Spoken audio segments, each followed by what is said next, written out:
did you guys all talk about who will get the first carry at running back?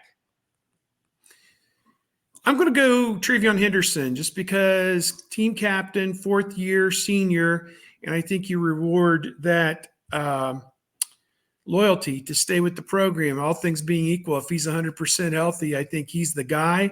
I think Quinshon Judkins will also see quite a bit of work. I think you could pinpoint both of them for 10 to 15 carries, depending on how out of control this game gets. And Coach Day also promised that James Peoples will see some work as well. Whether we will see Sam Williams-Dixon or not remains to be seen. I don't think he's had his black stripe off just yet. And Rashid Cisse, a walk-on from West Muskingum out near Zanesville, is also a possibility, I think, to see some work. And really, other than that, you're pretty much out of running backs with TC Caffey out with an injury. So you don't have a whole inventory of guys to throw in there. But I do believe Henderson will be the first guy out there. That just seems to make sense. But Judkins is also going to play quite a bit. And how I would handle it in the season is split those carries in the first half. And Judkins could very well start some games, be the first guy out there some weeks if Carlos Lachlan feels he's had a great week of practice, or his style of running fits maybe more who they're playing against that week, or the plays that they want to call on offense. They want to throw a swing pass to Quinshon Judkins, who's an outstanding pass catcher out of the backfield. And that's not to say Henderson isn't either. Perhaps you go with Judkins one week as the quote starter. We get wrapped up in who takes the first snap.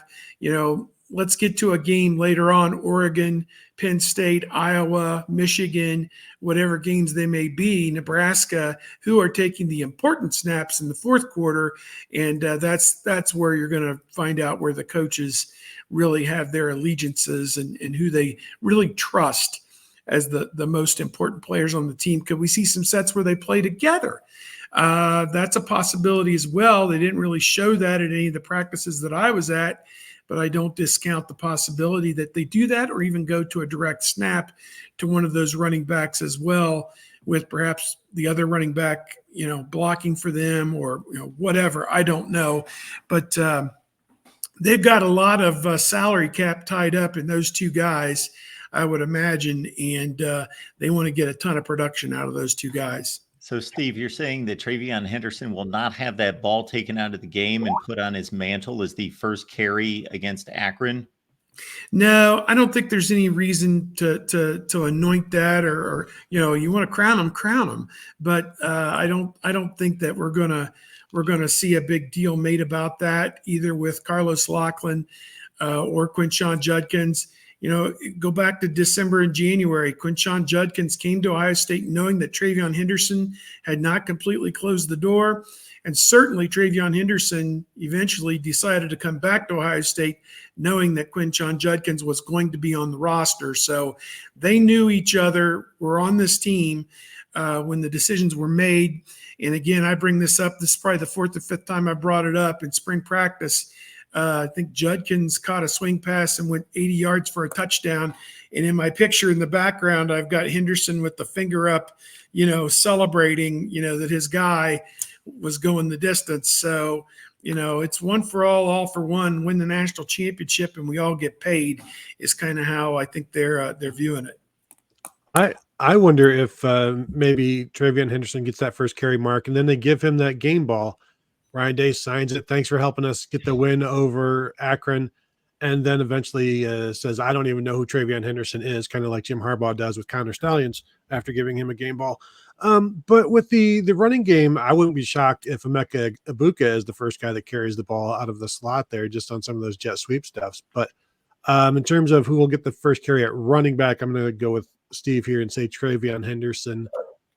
Ryan Day was asked who is starting. Last week we talked to him. He was asked who's starting. He's like, well, that'll be Carlos Laughlin's decision, and they have not gotten there yet. They will talk about it. But as I've said here before, when Travion Henderson is healthy, he starts at Ohio State. He started every game since his third game as a Buckeye, and he's shared the load with Mayan Williams at times. But when he's been healthy, he's been the starter. So I would expect him to start this one. I also wouldn't be shocked if they both start, just because just because it's something you can do. And that way you don't have to answer, well, this guy's the starter. You can just keep pushing it down the road. But neither one of them, like, the starting thing is something that we get hung up on. And this isn't even a question from Ryan about who is starting. It's just, hey, who's going to get the first carry? And I do think it'll be Travion in terms of the running backs. I think they should run a play out of the pistol, hand it to one of the two, and then run like an option play where they can decide, okay, It's simple. do something like that. Get everybody involved. All right. Jim Knowles also hit the podium. Of course, the defense is expected to give up no first downs on Saturday and negative yardage. Yes. And, of course, a shutout. That's assumed because otherwise it will be a grave disappointment.